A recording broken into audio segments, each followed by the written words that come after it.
So, I made my first game in Godot a while back. It's a pretty simple and bare-bones arcade game, where you play as a little newt going around collecting gems, just like one of my own personal favorite games. So I'm here to talk about a few of the things I learned from the experience. When it comes to developing, a lot of my programming instructors encourage copying and pasting blocks of code. There's really no such thing as plagiarizing code lines. Coding is hard, so getting all the help you can makes the process take less time and increase productivity. Hence why it helps that there are so many open source programs out there to fork. What is someone gonna do by taking your code? Make it better? Not much of a threat. So, if you want to start making games and programs, get out there and start stealing! Overall, Godot's 2D physics are pretty easy to fork input functions for. Just make sure you have the project settings set to capture certain keyboard inputs, and to play around with the controls until you find something satisfying control-wise, which is especially important to a gamer like me. I ended up using a good number of global variables for this project, especially booleans and integers. Integers mostly to keep track of score on endless mode, and booleans to check if the game is playing and the player got hurt. I was encountering a bug where the player would be invincible after the game ended, and realized it was just a matter of resetting the true or false boolean properly. Always make sure when you use booleans that they reset when you need them to. Save data was easy to implement this time around because it was a simple integer value converted to and from a string. I imagine it will be harder to save more data in bigger games by using dictionaries and such.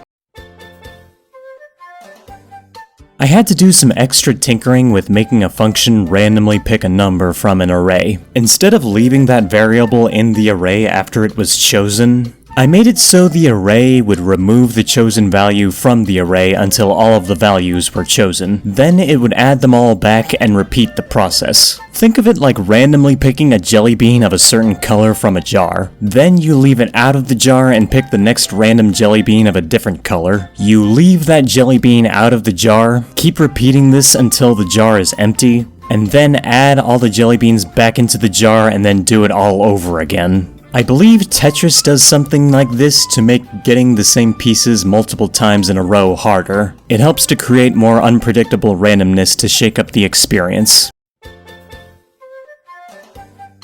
Because I was making random enemies spawn, I had to make sure the instanced node was spawned on the right layer, cause otherwise, I was originally having a problem where the enemy sprites were on a layer above the pause menu. So I made sure to use the add child below node function to get the enemies to spawn on a lower layer, so it would not show up on top of the pause menu and look bad.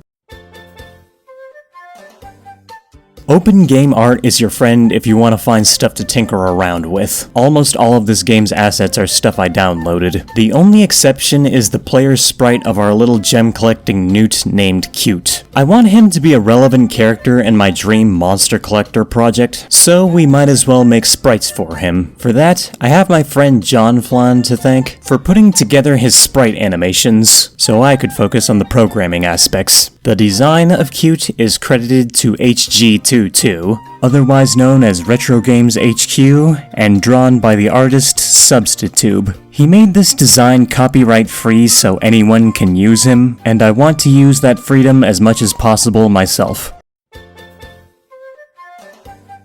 One thing I feel I have learned from game development and programming is that nowadays we have years and years of games to serve as research and hindsight on what works to make a satisfying, praiseworthy, and amazing game experience and what doesn't. So I am able to make physics that feel good to me after playing lots of games where the physics feel good. Now granted, this 2D game's physics are nothing that deep like a 3D platformer, or even a 2D platformer for that matter, but since I play a lot of games, I get a good sense of what I and others love, and feel works better physics-wise, as opposed to others like Sonic Colors Ultimate, which was, ironically, also made in Godot. Make of that one what you will, but I feel it further accentuates my points about what works in hindsight. And now that I have some hindsight from making this game, I'll be able to use that hindsight for my next project. I will see you until then.